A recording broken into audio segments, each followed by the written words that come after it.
I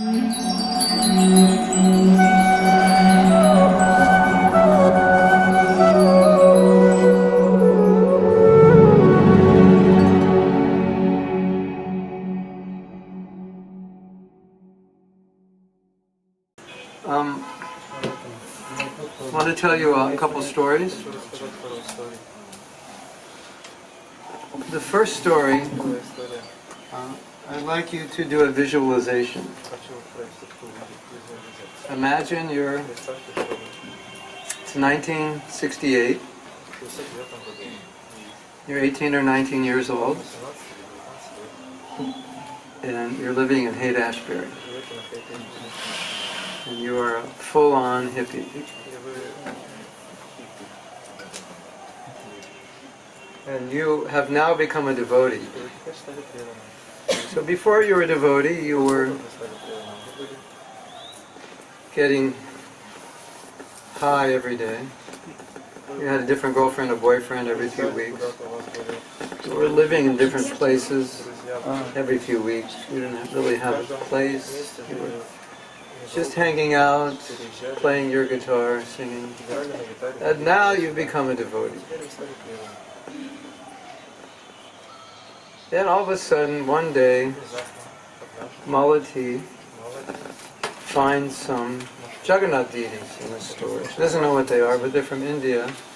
So she takes one and shows it to Prabhupada. And Prabhupada sees it and he pays obeisances. And he says, "Are there any more?" And she says, "Yeah, there were 2 others." Prabhupada says, "Go get them." She gets them. She doesn't know what they are. And Prabhupada says, "Lord Jagannath has come, and we need someone to carve larger deities." And so happens that her husband can do that. And her husband carves these deities, which for us as Americans look something like, maybe Indian, like, or some primitive kind of, what we call totem pole. You know totem pole? You know, different faces on it. It's nothing like we've ever seen before. And then Prabhupada says, "This is Krishna." And then he gives us this process of worshiping, which we've never seen before, and tells us to feed these figures and wake them up and bathe them and dress them. That's like a pretty big leap of faith, isn't it? I mean, you're just, off the street. And there's no senior devotees, there's no MIHE, VIHE, Kirtan Academy, Mayapur. There's just like 10 other hippies who've become devotees. 400 miles away there's 20, and 1,000 miles away there's 6, and the total population of ISKCON is about 200 at that time. And there you are, and now it's your seva to take care of those deities. Now, fortunately, you've taken so much LSD that you could believe anything. So it's not a big problem. But you have absolute faith in Prabhupada because you've never met anybody like him.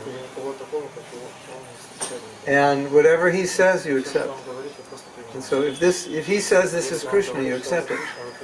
But you have absolutely no realization that this is Krishna. All you have is faith and a process.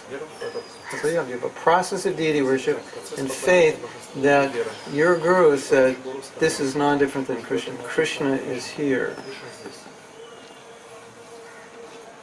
And you do it. And what happens? You do it every day. And what happens after a while? You start to become attached to what you thought was just a piece of wood.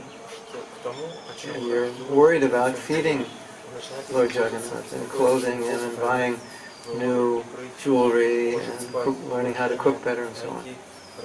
Right? That's what happens. And at some point, mysteriously, you become attached to what you thought was a piece of wood, like it's God. Amazing. Now I have to tell you another story. This is for me, this was one of the high points of my career as a devotee. In 1983, I was in Mauritius, and I was the president in 1982, and we installed Radha Krishna deities, big Radha Krishna deities. And installing deities is very special, and it's very special if you're the president, because it's like your deities become like your deities. So we were renting the building, and we wanted to buy the building, and we thought the building would sell for maybe like a equivalent of 100,000 US, and I think he wanted like $1 million. So it was like, there was no way we could keep the building, and we were shocked. So we were able to buy some land. We thought, well, let's build a temple. Well, for 100,000 or so, we can build a nice temple. But the problem was that we had to move out of that house because he wanted to sell it, and because we're not buying it, he didn't want us there. So we didn't have any place for the deities, but there was another temple. So we thought maybe within a year we'll build a temple. We'll give those deities to be taken care of by the other temple, and then in a year we'll build a new temple. Which is kind of an awkward situation, because normally when you establish deities in a city, they stay in that city, right? You don't give them away normally. So we didn't have any place for the deities, so we gave the deities to this other temple, and they took care of them. And at that time, all they had was Gaura Nitai. So now they have Radha Krishna, which is kind of a big thing for them. So they have to get their altar together, they have to get their kitchen together. So, to make a long story short, it took us 6 years before we were ready to take the deities back. So what do you think happened after 6 years of the deities being in this other temple, when we called them up and said, now it's time for them to come back? What do you think they said? There's a saying in America like, go fly a kite, or go take a hike. It's just like, forget it, like what you just said is irrelevant to my life. Go take a hike. See you later, I don't want to hear it. They actually refused to give the deities back. And of course, we in our temple were very attached to those deities because they're our deities. And so we're meditating on them all the time and waiting for this day we can bring them back. And the day finally comes. And by that time, they say, we're not giving them back. We are too attached. We've worshipped them for 6 years. We're not letting them go. So there was a big fight. And I don't like to lose fights. But somehow or other, we won. With great reluctance, they brought the deities, and with great feelings of separation, they had to relinquish the deities. So there was a lot of emotion over these deities from both sides. From our side it was meeting, from their side it was separation. And I was right in the middle of this whole thing. Because I had come back, and Krishna arranged that I would come back and be the president again at the time when the deities were installed. So it was like the second time I was there, they were installed. And I was in the middle of this, and I was watching this. And the emotions were really flying high, like very intense. It was probably the most intense emotions I've ever experienced in my life as a devotee, or amongst the top. And it was obvious that those deities were Krishna, and everybody realized that by serving. So why am I telling stories about deities at Kirtan Academy? Because the deity manifests in different forms. Wood, stone, earth, can manifest in your mind, metal, and they also manifest in sound. Because sound is a material element, right? Earth, water, fire, air, ether, mind, intelligence, ego, and then sound. Sound is a material element. So if Krishna can incarnate in earth or metal, he can incarnate in sound. So he incarnates in sound. And in one lecture, Prabhupada said, When we see the deities, when the curtains open, we bow down. And so that when you chant Hare Krishna, you should bow down, because Krishna is there. So, just as we, as hippies in San Francisco, maybe in your last life you were there, I don't know, it's possible. You could have been there also. So, as hippies in San Francisco or in other temples where we're given deities and told this is Krishna, and with faith worship them, and then at some point become attached. The same way we are told Krishna is in his name, which makes no sense at all to our materially conditioned mind. Right? Because we have no experience of that. And if we don't get this and don't treat the holy name as Krishna, we're bound to make some offense. That's the cause of the offense. It's just we're taking the holy name as a sound or as a process, but not as Krishna. Now I read something really interesting that Prabhupada said. He said, this is the world of duality. So in the world of duality, you and your name are different. Right? You and your qualities are different. You and your form are actually different. We're the soul. And then Prabhupada said, in the spiritual world there's no duality. So name, form, qualities, pastimes, there's no difference. In the material world, name, form, quality, pastimes, there's difference. I think of your pastimes, but that's not the same as being with you. You know, you're traveling, you're away from your family, and then you say, well, just put a picture on the altar. I'm in my picture, and chant my name. We'll be together. Doesn't work. You're not your name. Well, it works if you're transcendental. If you're a pure devotee, it works.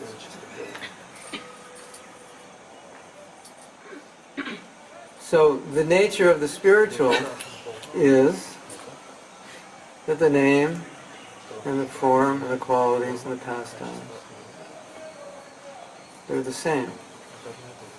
Isn't that interesting? The name is the form. Now Prabhupada said something really interesting about this. He said, intellectually you could never understand this. So I will request you, don't try to understand what I just said, because you'll be wasting calories, brain calories, that you won't understand. Prabhupada said, you cannot understand. It's just intellectually, here I am, physically, you are in my presence. And if you go home and say, Mahatma Prabhu, I'm not there. You can't have my association. If you say apple, you don't get an apple. If you say water, you don't get water. So how is it that there's no difference between Krishna's name and Krishna? Now we're all thinking, Krishna's name is nice, but if I could see Krishna, that would be amazing. Right? You've all thought like that, I'm sure. Raise your hand if you haven't thought like that. Something wrong with these guys. If I could just see Krishna, a lot of devotees think, I have so many problems, but if I could just see Krishna, all the problems would be gone. And every day we're seeing Krishna's holy name and we don't realize it. So the reality is, all our problems wouldn't be gone if we saw Krishna, because we wouldn't see him if we saw him. To the degree that we realize Krishna's holy name, to that degree we would see him. Personally, when we see him. When we see the deity, that's Krishna. Are we seeing him? Somewhat. So, my personal experience in chanting and teaching about chanting is that all offenses stem from minimizing this point because we don't realize it. We can chant Hare Krishna and fall asleep. What realization is there that Krishna is in his name? How could you fall asleep in front of Krishna? That would be amazing if you could do it. Even if you were tired and some devotee dressed up as Krishna walked in here, that would wake you up, right? A little bit. So, if I could fall asleep chanting the name of Krishna, that means I don't yet fully realize Krishna is in his name. And that becomes a problem which we need to overcome. So, the reason I told the story of the deities is because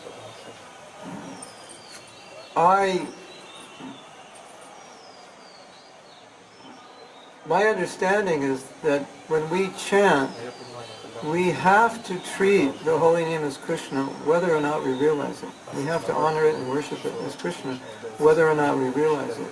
Otherwise we'll tend to make offenses. We'll tend to minimize it.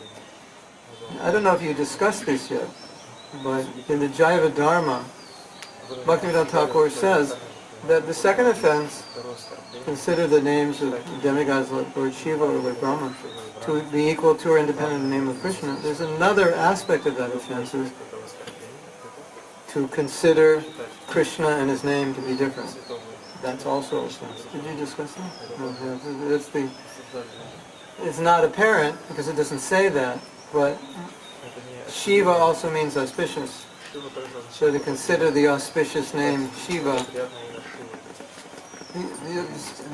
consider Shiva the auspicious name of Krishna to be different than Krishna is also the second offense. Isn't that interesting?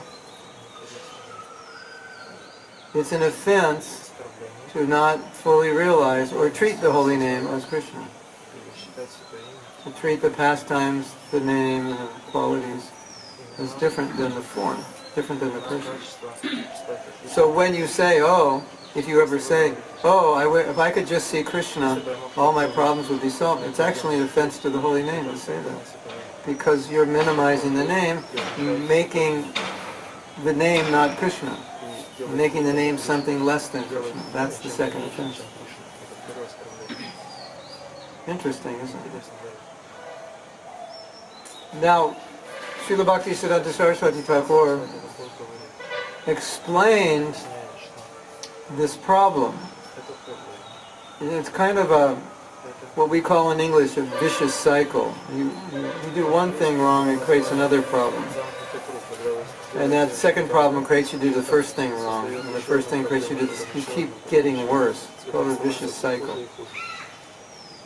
So what's the vicious cycle? If we don't chant trying to avoid the offenses, then we don't get much realization that Krishna is in his name.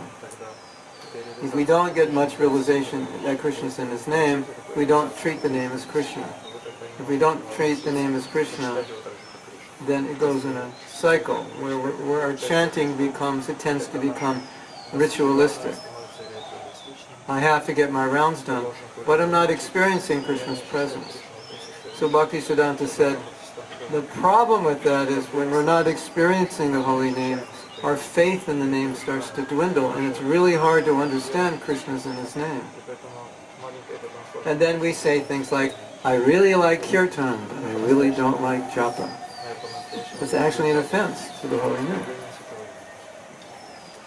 As I just said, Krishna with music is there, and Krishna without music doesn't seem to be there. Basically what we're saying, right? Krishna with a good rhythm and a good tune. I like you. Without a good rhythm and tune, I don't really like it so much.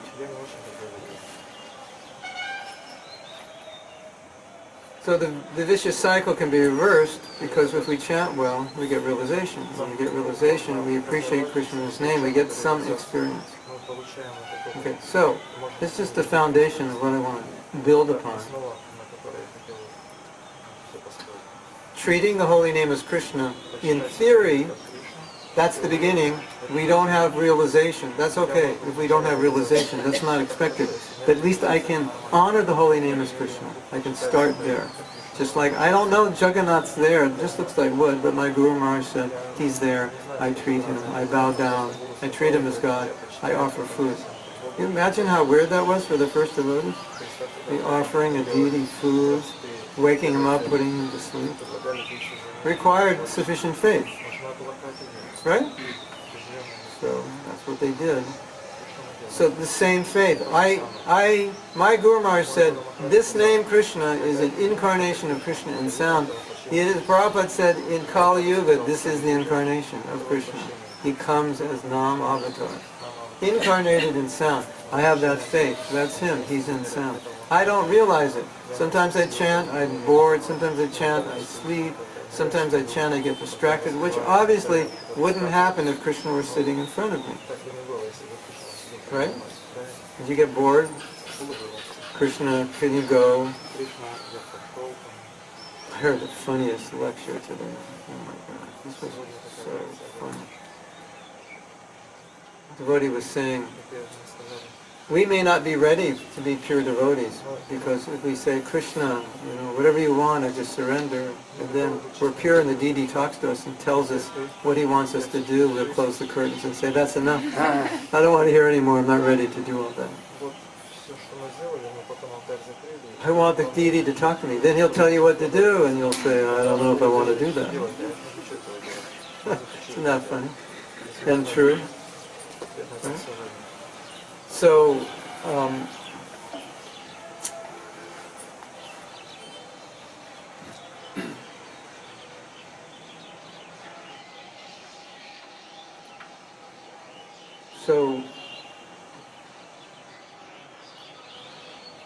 my Guru said Krishna is in his name.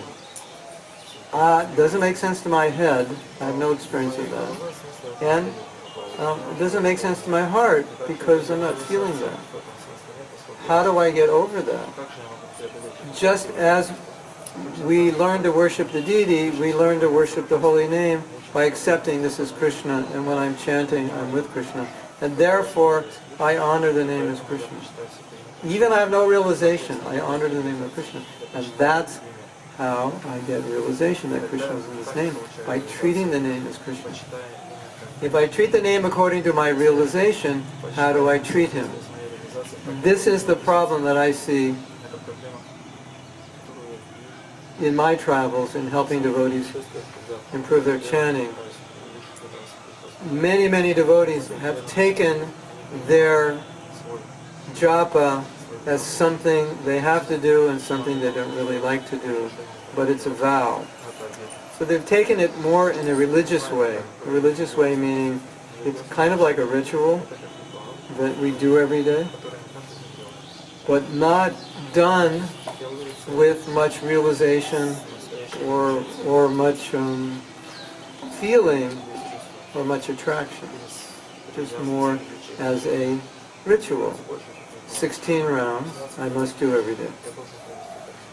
And in doing it more ritualistically, what I've seen for many is that japa becomes a process rather than a relationship. So this is really important.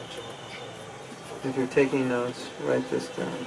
Japa has become more of a process than a relationship. So what does process mean? There are 9 processes of devotional service. What does process mean in our head? Process doesn't mean relationship, does it? Process means a formula. Formula and relationship are 2 very different things. Relationships are more natural and spontaneous. Processes are more regulated, forced. Isn't it? This is the process. Step A, step B, step C, step D. And then you follow the process. Now, even when we're given good instructions about how to chant, some of us processize that. Sit straight, chant this way, chant this direction, here. And then it starts to become a process where the whole focus is, well, I'm just trying to sit properly, pronounce, and hear. And it becomes a little mechanical. Right? it can be mechanical, and it can be divorced from the relationship. So I'm doing the process, I'm hearing, I'm sitting properly, and so forth. What about the relationship? If it's a process, then it starts to become a little disconnected.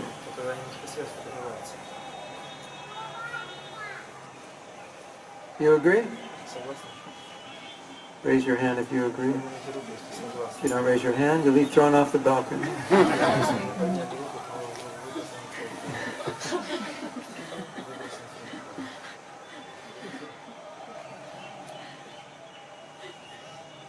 Guru Aparad.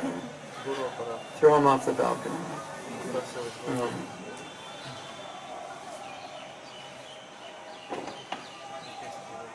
Okay, let me tell you something. When I teach about japa, I get many questions. What about this? What about that? What about this? What about that? The majority of the questions are process questions. Is it okay to chant walking? Is it okay to chant standing? Is it better I face the east? If I'm dirty and it's too cold in the morning, I don't take bath, is it better I chant on a counter than touch my tulsi beach? This is on and on and on. How long should it take? Oh, between 5 and 10 minutes. No, I need to know exactly how long it should take. You'd be surprised. I get these questions, and I'm saying, well, it's not exact. No, then they keep going. I need to know exactly. I have to do it right. You understand what I mean by process? It's not relationship oriented. It's like the whole thing is, what's the exact perfect direction, the perfect timing, and how do I pronounce it?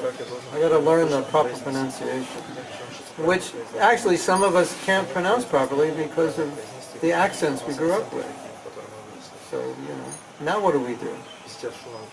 Hare Krishna, Prabhu. No, it's not Krishna. It's Krishna. But I can't say Krishna. Go to hell. Hare Krishna, Hare Krishna, Krishna Krishna, Hare. Go to hell. You're not chanting. No. This is one of the most interesting things that I can tell you about process versus relationship. Most of you are not even chanting the Hare Krishna mantra because you're pronouncing it wrong. What do you think of that? Isn't that interesting? I would say the majority of devotees are not actually pronouncing. What to speak of Bengalis? Krishna, Krishna. Lord Chaitanya used to make fun of the Bengali accent. A certain kind of Bengali accent used to make fun of. So, Krishna, when Prabhupada said, what is this Krishna, Ramo? So technically speaking, we're mispronouncing. Hare Krishna, Hare Krishna, Hare Ramo. However you say it. Right? Technically speaking, we're mispronouncing. We're not even chanting Hare Krishna. We're chanting something else. Hare Krishna. When we go to China, sometimes my name in China is Mahatma Prabhu. That's my name in China. Mahatma Prabhu. Mahatma Prabhu. That's my Chinese name.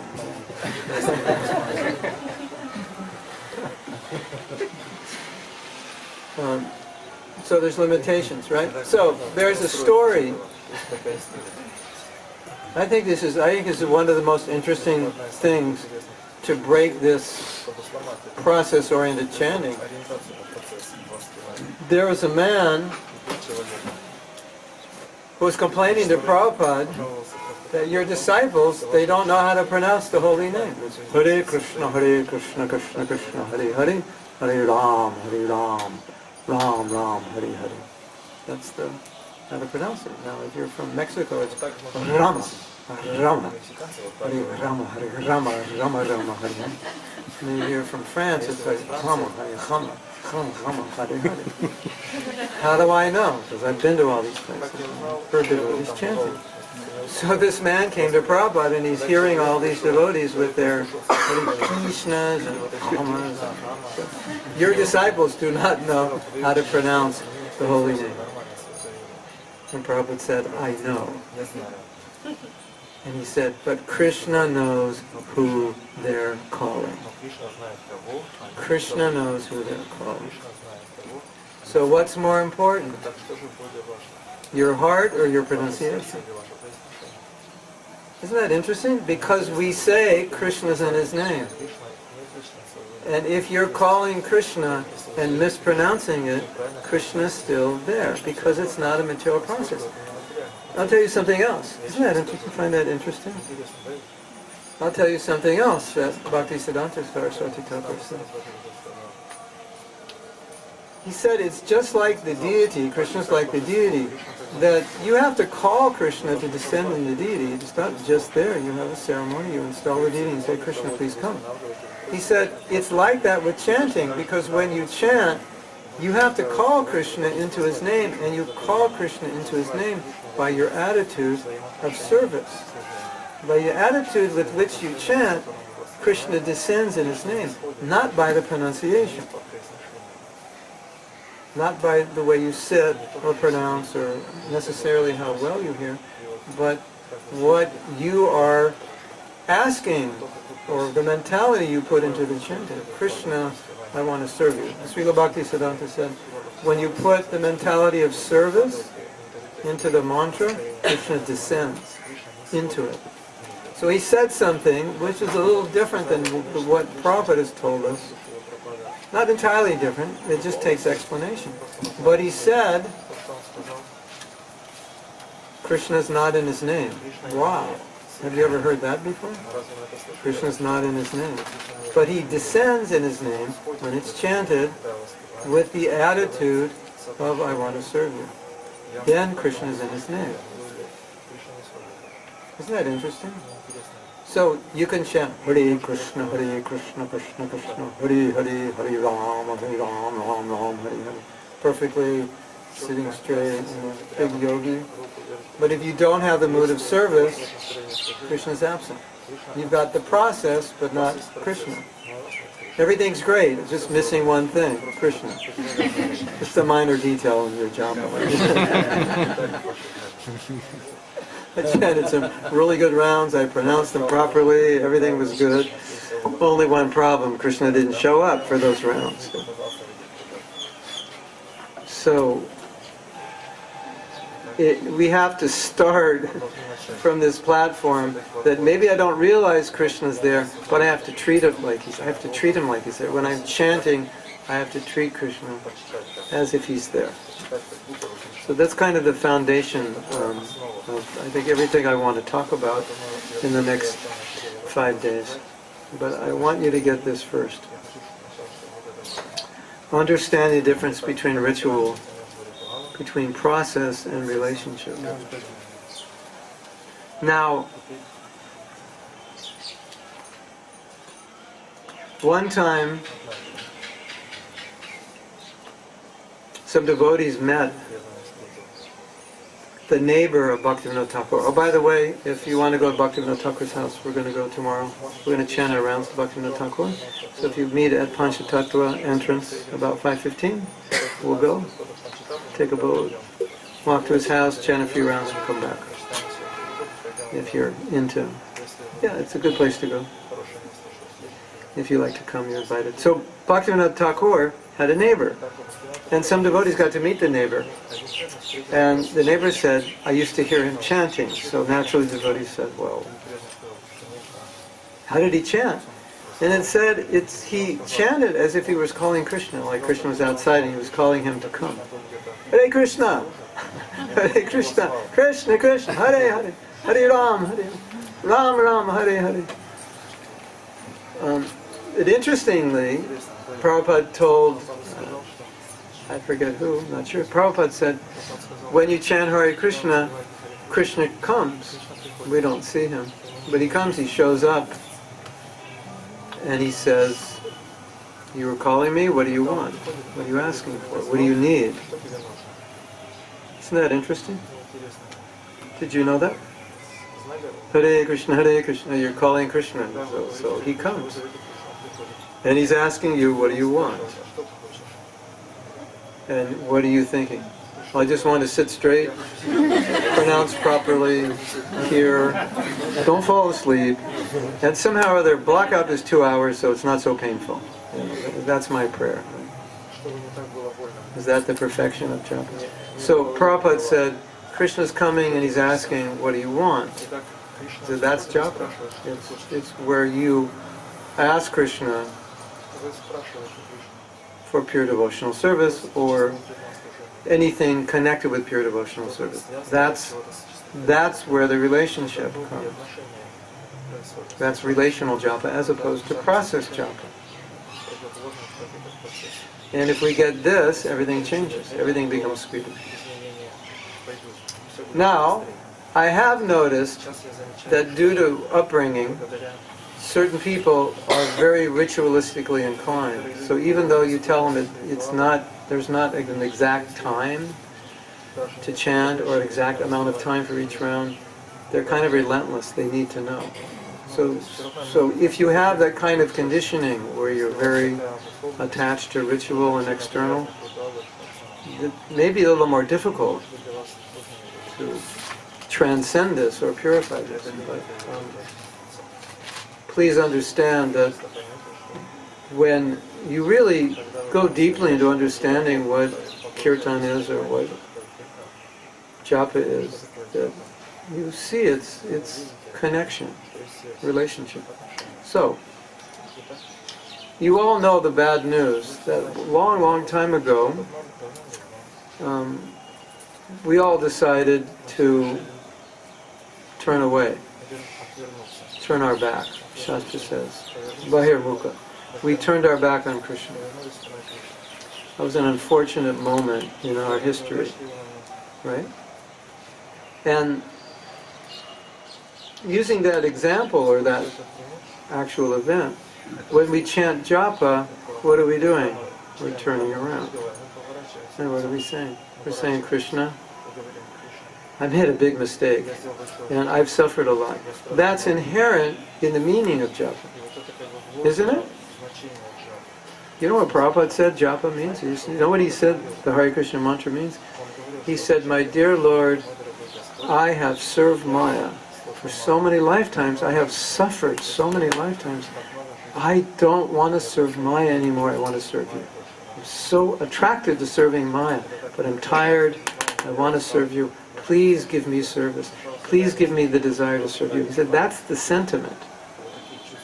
So if you think that you've turned away from Krishna and your japa is turning you back, then automatically you understand the sentiment. Right? I have left you. I want to connect with you. That's the mood. Now what makes this mood really intense is Prabhupada said something very heavy. Should I tell you now? Have you digested your lunch?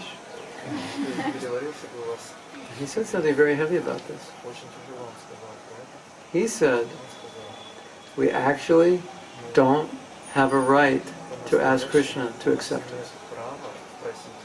It's pretty heavy, isn't it? Why don't we have a right? Because we left Krishna and now we have no right. I think Phil Collins had a song like that. Right? You have no right? Something like that. So, yes. So we have offended Krishna, all of us. We're all proud of our bodies, very smart, talented, beautiful. The body is a symbol that we offended Krishna. So don't be so proud of your body. It's a sign, a walking signboard that I turned my back to Krishna. Or I decided not to serve Krishna. So now, I'm asking Krishna, please accept me. In 1968, this was the definition Prabhupada gave. Please accept me. That's the mood. I want to be accepted. I've served Maya and I've suffered. And now the mood intensifies when we realize we don't even have a right to ask. Pretty intense, right? Yes? Right. But I have some good news for you. Prabhupada said, we can ask our Guru to ask Krishna to accept us. And by His mercy, He will accept us. And we've also learned that the holy name is so merciful that even though we have offended Krishna, the holy name will come. And Krishna will come as the holy name.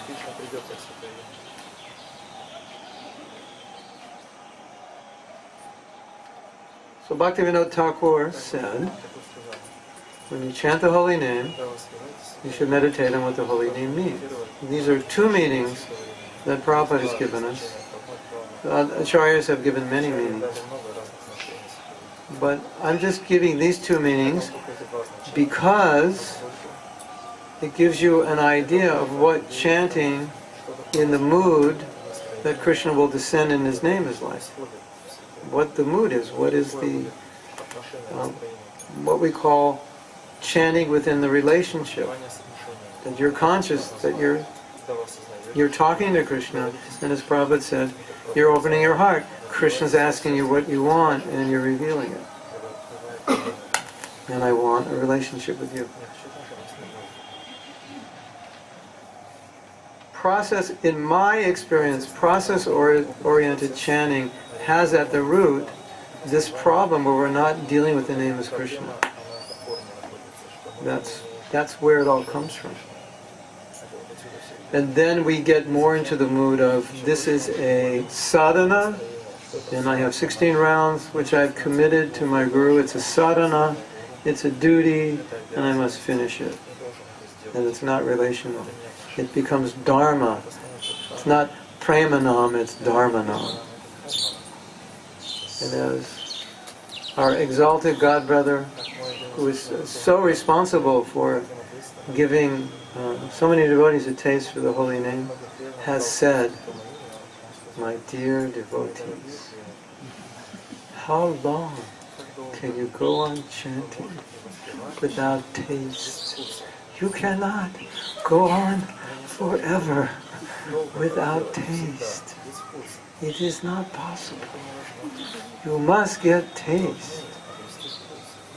So you can't just go on in process and duty and dharma without connection with the person Krishna, without that mood of prayer where you're honoring Krishna's presence in His name. It won't last. The quality won't be there. The taste won't be there.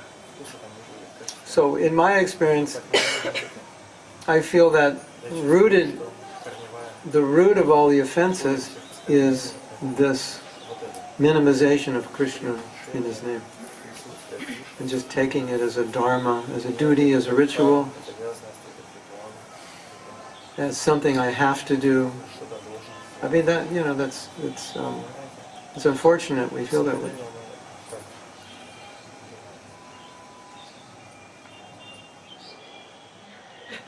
I don't think it's so unfortunate in the beginning, but if we've been chanting year after year after year and we still feel that way, that's unfortunate, because it's not supposed to be like that. Sometimes devotees, they ask me, I said, well, how do I know if my rounds are good? And I say, well, how do you feel when you finish your rounds? And some devotees say, well, I feel like I'd like to continue chanting. I say, that means your rounds were good. Some devotees say, I'm happy that I'm finished my chanting. So, if you're happy that you finished your chanting, that means the chanting was more, you're feeling more, this is like my dharma. I have to do this. And now it's over and there's some relief. That's unfortunate. Especially when there's so much nectar in the holy name. And so we're depriving ourselves of so much nectar. So sweet. Yes? Is the holy name sweet? Have you ever got a taste of it? We're supposed to get that taste every day, and it's supposed to increase. Personally, I'm just being frank, and this is not a criticism of anyone or anything, but I feel it's one of the greatest misfortunes to not have a taste for the holy name, because there's so much taste there, and there's so much strength in the holy name. That's where we get most of our strength. All the other processes are supporting our chanting. And if we don't get a taste for it, it's such a loss. And that's why Mahaprabhu said, I'm so unfortunate that I have no taste. So what could be a greater misfortune than to have something that is Ananda Buddhi Vardhanam and not to be able to experience it? Because we processed it. Instead of allowed Krishna to descend in his name through our mood.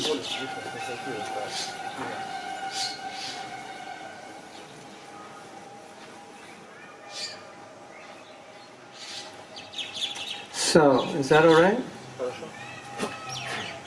Does anybody have any questions? Before we go on, do you have any questions on that? Yes?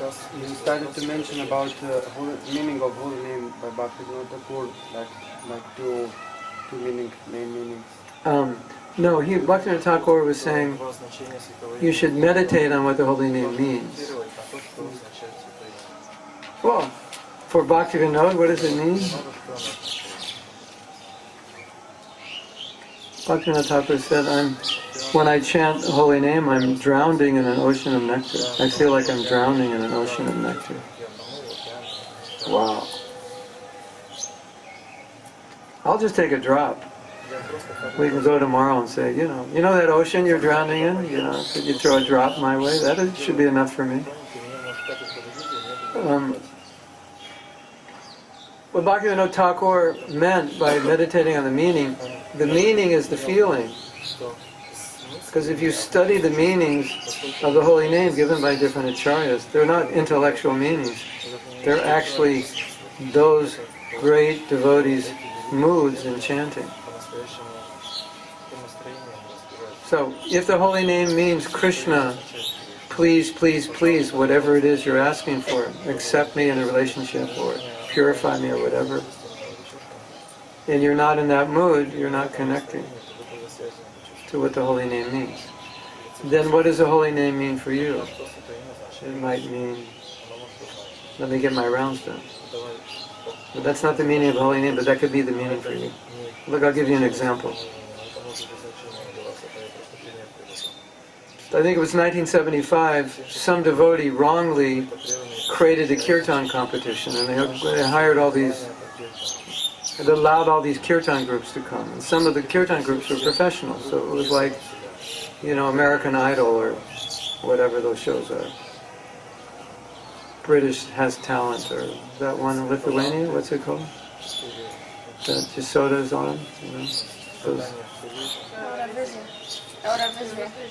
Yeah, have these, you come and sing or your band plays. So they did the same thing here with kirtan. Some devotee thought, it's going to be a good idea. I don't know why he felt like it.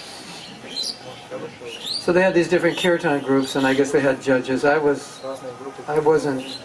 here in Mayapur, but I wasn't at that event. But you could hear the kirtan. And so there was one kirtan, these professional groups. So professional groups, they try to chant in a way that's attractive to materialistic people, sing sweetly and so on.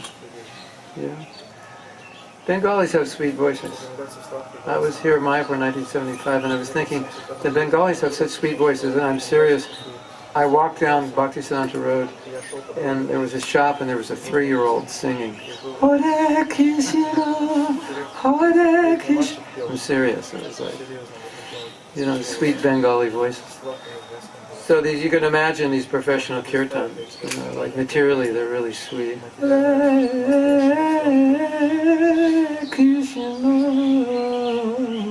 How they do it, right? And so Prabhupada heard them chanting. And the thing about Prabhupada, because he's a pure devotee, he can feel everything. Like we're conditioned, so we're in the mode of passion, so we might if we hear a Beatles song to Hare Krishna, we're like, hey, good. In fact, one time there was a kirtan, some Western melody, and Prabhupada stopped it. He stopped the kirtan. He said, he was in Mayapur, he stopped it and he said, take that kirtan back to the West, not here in India. So, did you know that?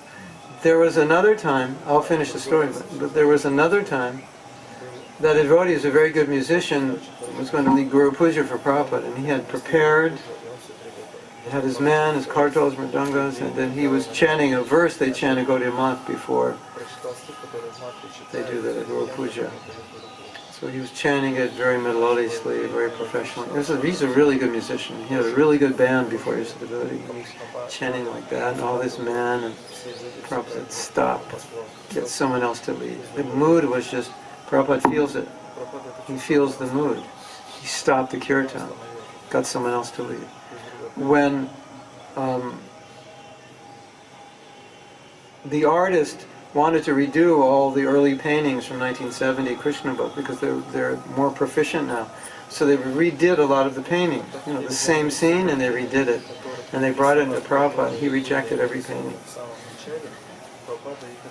These paintings materially were at least 10 times better than the ones in the Krishna book. And Prabhupada found fault with every one of them, some material fault. Not material externally, but in consciousness. The hair was too long. Said, you've made them all hippies. You're all hippies. You like hair, hippies. Then another one, you made Krishna with muscles. He doesn't have a body like that. Just. And the devotees are thinking, but those paintings in the original Krishna book, they're so. They look like high school kids or junior high school kids did them. And Prabhupada said, those paintings are wonderful. They're perfectly fine. Because he was feeling the devotion. He wasn't seeing it externally. So anyway, this kirtan party was going on, so this professional party was chanting, and everybody could hear, Hare Krishna, like that. Then Prabhupada said, they're not chanting Hare Krishna. It's kind of interesting, because that's what they were chanting. Is that an interesting statement?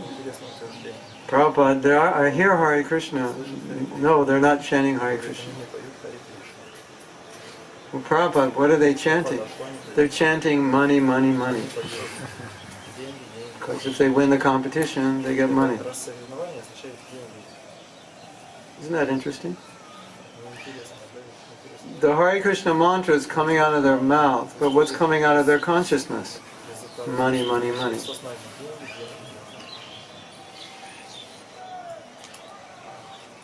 So I have a question for all of you. What's in your mantra? Is it money? Is it fame? Is it this or that? Because Prabhupada is teaching, it's not an external process. The holy name is Krishna, and the Maha Mantra is a connection through prayer for pure devotional service.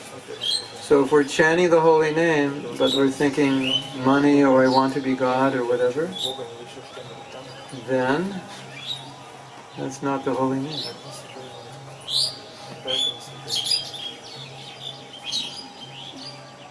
Yes? Sorry. I doubt if it's coming on your Facebook page. Because... It's coming?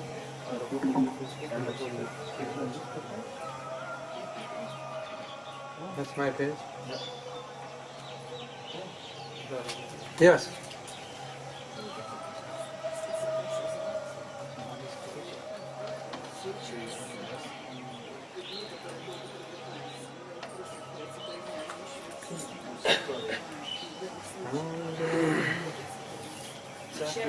Thank you for the class. The question in regard to when we attract completely new people, how does the holy name work? Is it purify them? Yeah, okay. We explained this in the park. I'll explain it again. It's an interesting tattva. Krishna consciousness has many interesting truths. You could spend lifetimes just discussing them. So nice. I give somebody on the street the holy name, and they chant the holy name. They don't know what it means. So what happens? They become purified of sinful reactions by saying Krishna. But will they get love of Krishna by that chant, by that level of chanting? No, it has to be elevated. So they're not making an offense, but certainly their chanting isn't pure. So he can produce some little bit of purity, and it's also taken as unknown devotional service, which can lead them to do devotional service if they continue chanting. If they get the holy name from a pure devotee, like you, because you got it from a pure devotee, and so the name is pure.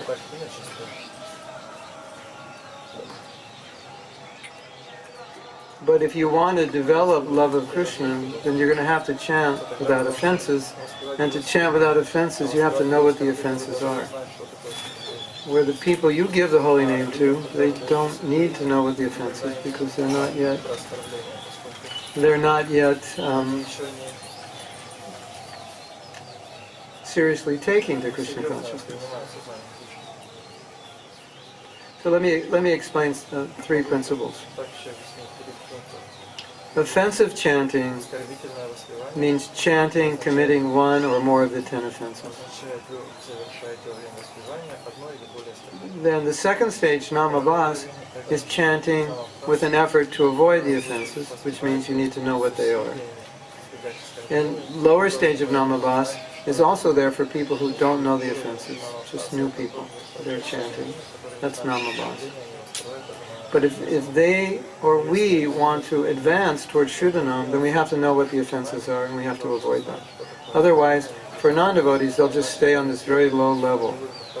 Some purity, some bhakti, they're accumulating bhakti sukriti, benefit of devotional service. But if they're going to go further, they're going to need knowledge.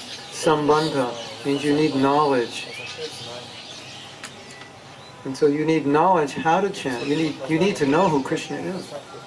You know, when Prabhupada did the first initiations, you know what the qualification was?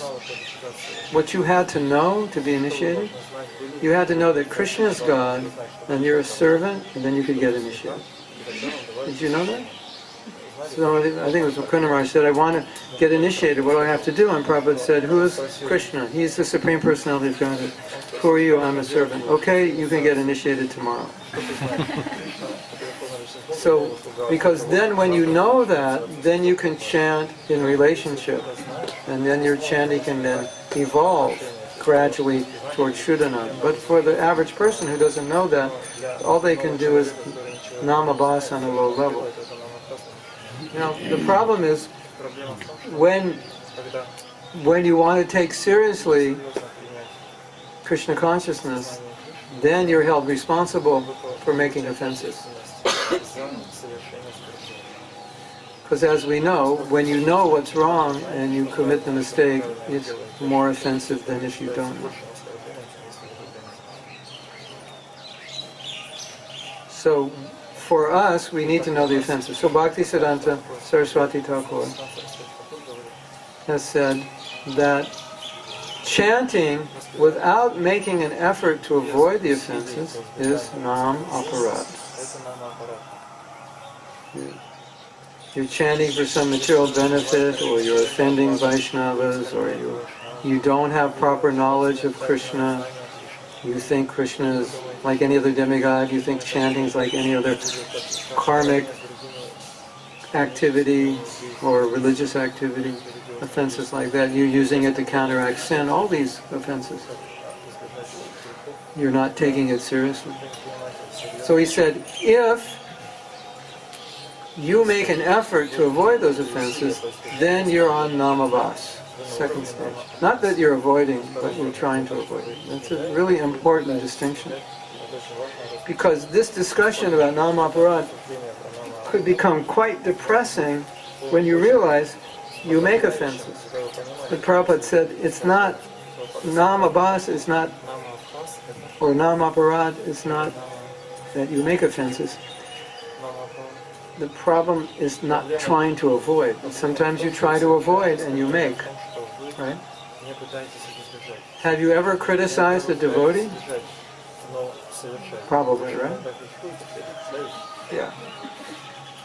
Have you done it more than once? Probably. Have you done it a few times today?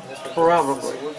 So, we know that's an offense, but we do it, and then after we do it, we regret it. And we think, oh, why did I do that? That's not right. So we're going to try to be better. We're going to try to avoid it tomorrow. Or maybe we didn't concentrate today, we're going to try tomorrow. So Bhaktisiddhanta and Prabhupada said, trying is what prevents you from namaparad. You're trying. You're just trying. Whether you succeed or not, that may take time, but at least you're trying. Then it's not offensive. So that's encouraging, right? I'm trying to control my mind, but I just had this huge fight with so-and-so Prabhu, and my mind during japa is reeling and I can't control it. You know, I dumped it in ice cold water for a half hour, that still didn't work. I took a nap, that still didn't work. I ate a sweet ball, it still didn't work. Nothing worked, my mind is just disturbed. I had a big fight with my best friend, it's disturbed, I'm trying to control it. That's inattention, but the fact is that you tried, so it's not an offense. And then Srila Bhaktisiddhanta described that Shuddhanam is chanting and there's no offense. It's completely pure.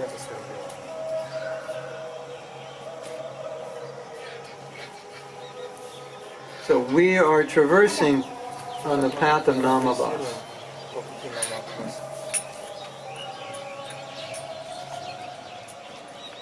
Now, it's very interesting. Do you know what happens in the stage of Bhava?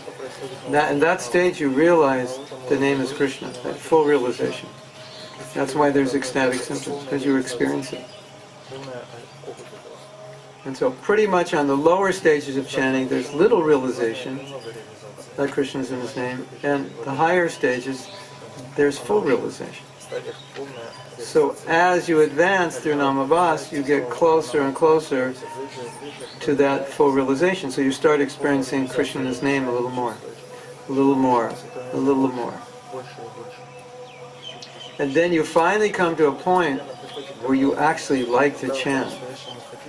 Like picking up this bead bag is the most exciting part of your day.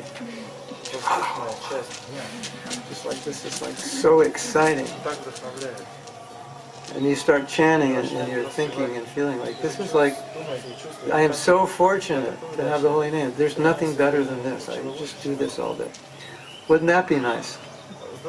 Well, through trying to avoid the offenses every day, this is what happens. Trying to avoid the offenses throughout the day and while you're chanting. This is what happens.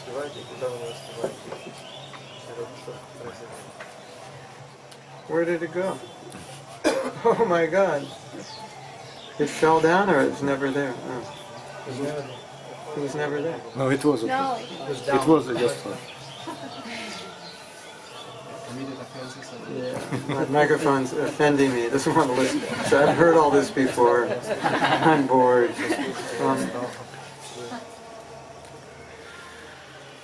If you treat the holy name as a person, it will transform your japa, and I will explain why. Sometimes we say things like, I have to chant my rounds. Now, if you were with Krishna and Krishna said, you want to go on a walk together for 2 hours? And you said, Mahatma, where are you going? And I said, well, I have to go on a walk with Krishna. That would be really weird. And how would Krishna say, well, you don't have to go if you don't want to. I was just inviting you. If you don't like me, that's fine. Right? So, because we don't personalize the holy name, we don't realize that we're saying these things. We don't realize how we're treating the holy name. I have to chant my rounds. What does that mean?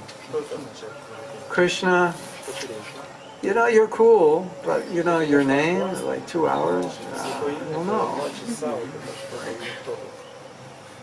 I don't really want to do it. I mean, I'll do it because I promised, I have to do it. So, how does Krishna feel?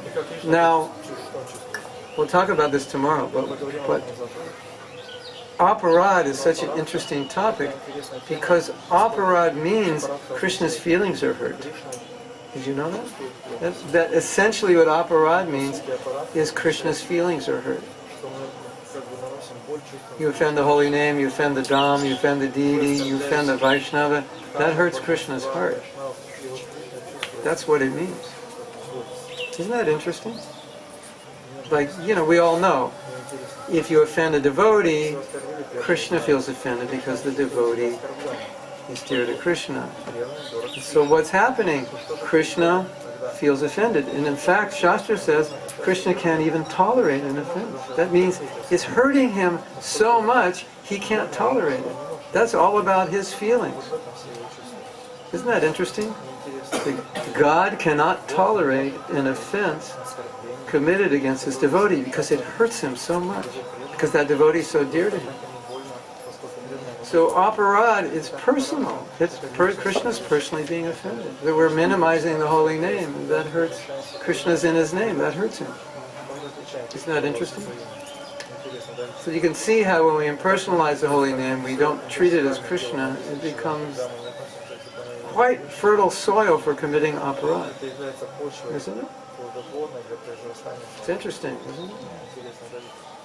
And so the more you treat Krishna as person, the more you'll start to realize when you're not treating him as a person, you say things like, oh, you look at your counter beads, you go, oh my God, I thought I finished my rounds, I still have 3 left. What did you just do? You just offended the holy name, and you didn't realize it. Yes? When you personalize, you'll realize all these things. You'll catch yourself. It's time to chant in the morning. You put your hand in your beads. And what's going on inside of you at that point?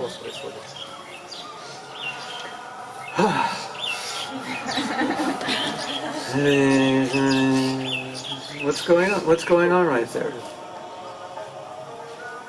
That's not listed as one of the 10 offenses, but that's a culmination of offenses. It's like, I don't want to do this. Krishna's in his name. He's personally present and you don't want to be there? Something's wrong. And you're feeling like, because you're processing it. And all the boredom is because you process it. I have a theory, and if I were 22 years old and doing a PhD, I would, in chanting Hare Krishna, I would do an experiment. I would give 100 people the Coca-Cola mantra. Coca-Cola, Coca-Cola, Coca-Cola, Coca-Cola. And I would give other people the Maha mantra. And I would make sure these people chant offensively. I would tell them how to do everything wrong. I said, I want you to chant this way. And compare the experiences. And I believe the experience of the Coca-Cola chanters and the Maha mantra chanters will be very similar. Because they'd be treating the Maha mantra basically like a Coca-Cola mantra. Just an impersonal sound of repetition. Hare Krishna, Hare Krishna. You see that with new people. Sometimes new people, you give them beads, and after like 3 minutes, they can't chant. They're just, because it's not, to them, it's not Krishna. They haven't got there yet. So when we process it, it's not Krishna, and then all those feelings like, oh no, I have to chant my rounds, so I don't want to do this, and you see your friend and you start talking, because that's a lot more pleasant than chanting, right? Now, if you're really good at Nam Aparad, this is what you do. This is how you get your rounds done. Take your beads and you talk. And while you're talking, you're somehow in your mind chanting while you're talking. You get rounds done while talking. Have you ever done that? I've done that before. To finish a conversation, and I'm like, I got a round done. I go, how did I do that? And it's just testimony that it's like we don't like chanting, it's painful, so we don't like it. So I mean that's the main point I wanted to make today before we get into it. Impersonalizing the holy name, not accepting Krishna as Krishna, is really the source of all the other problems. And if we don't address this, by addressing the other problems without this, it may not be complete or as effective. Is that okay? So, we have 20 minutes. Yes? If I love somebody, like if I love my wife, I have to do certain things to prove it. So if I love Krishna, I chant my rounds as good as possible, and I prove it that I love him so much. But I'm also happy when I'm finished because there are other service to be done. Actually, we went to chanting. When we finished the 16 rounds, we were happy because we could go out. We never went out without Let me take the first statement. If you love your wife, you have to, what is it? If I love my wife, I have to... take care. Yeah. So this means you have to do certain things. I would say, if you don't love, I would say, if I were an editor and you just wrote that, I would rephrase it and say, if I don't love my wife, I have to do certain things. If I love my wife, I get to do certain things.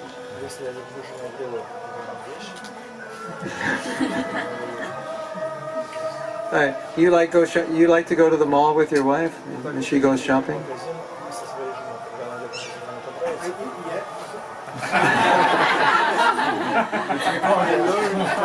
This is a thing I have to do because it's her desire. I have to do it. If I like it or not, it doesn't matter.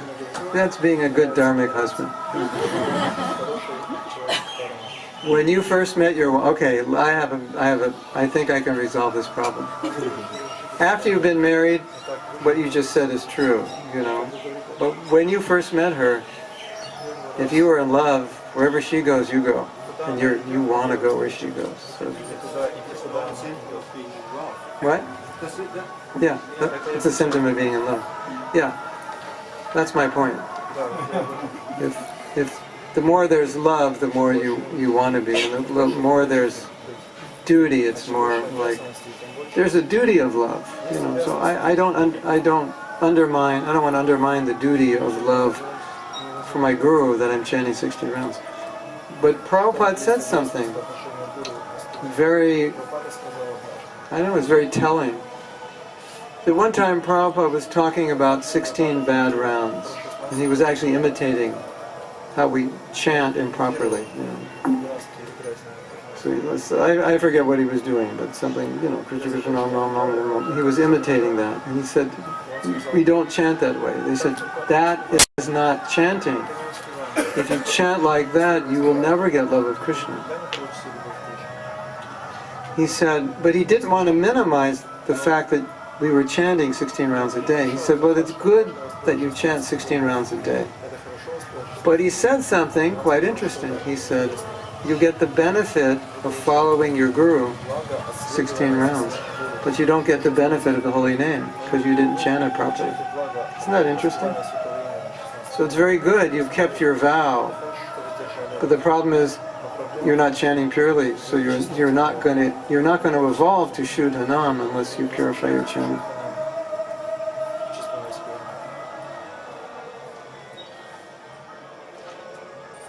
You want to hear something really amazingly inspiring and possibly depressing?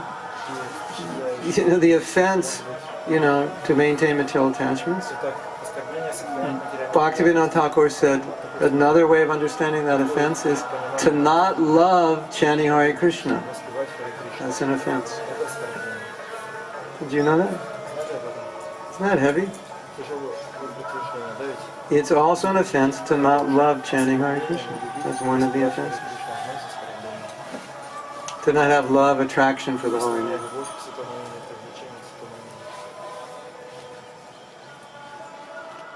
So we want to get it a little beyond duty, past duty. There is the love of duty, I acknowledge that. but we want to go further. Yeah, you finished your rounds, you want to do service. You got inspired by your chanting to do service, yeah. That's nice. But we all know if our rounds are good, we like to chant more. It's no longer a chore. We did an exercise in a couple Japa workshops, a Japa retreat around the world. And I think, yeah, Krishna's like, he goes with me, or I go with him. Yeah. I like that.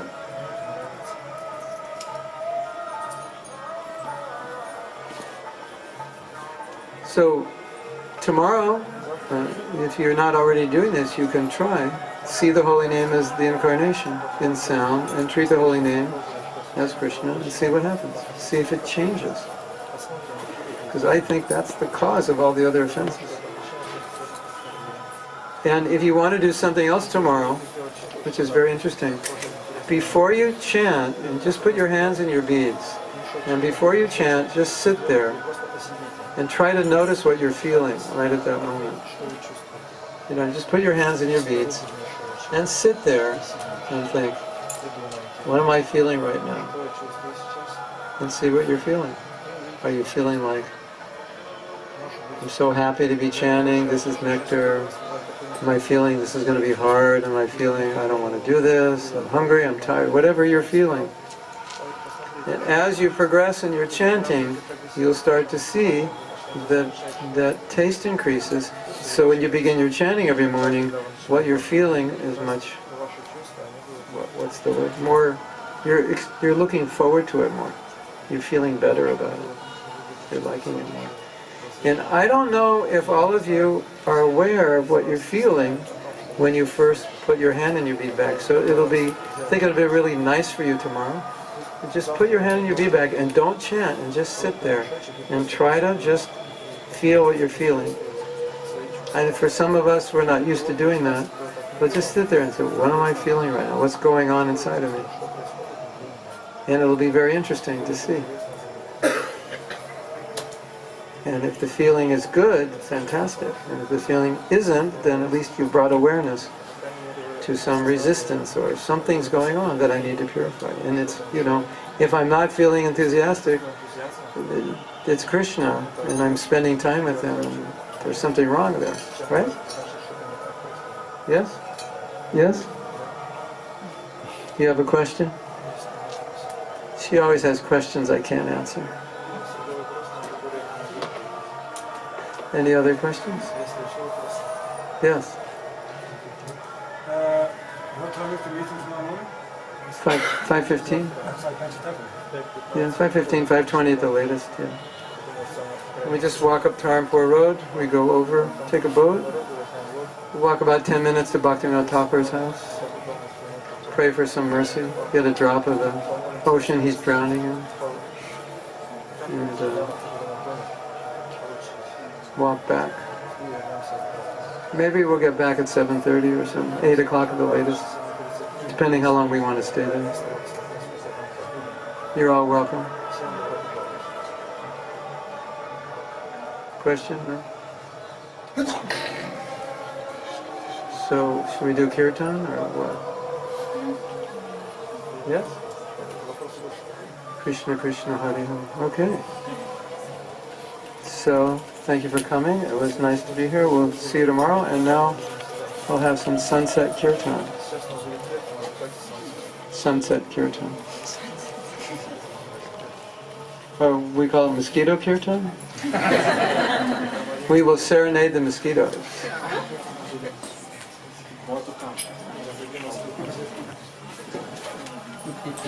No, it's prasadam distribution time. We will feed the mosquitoes. Krishna Krishna.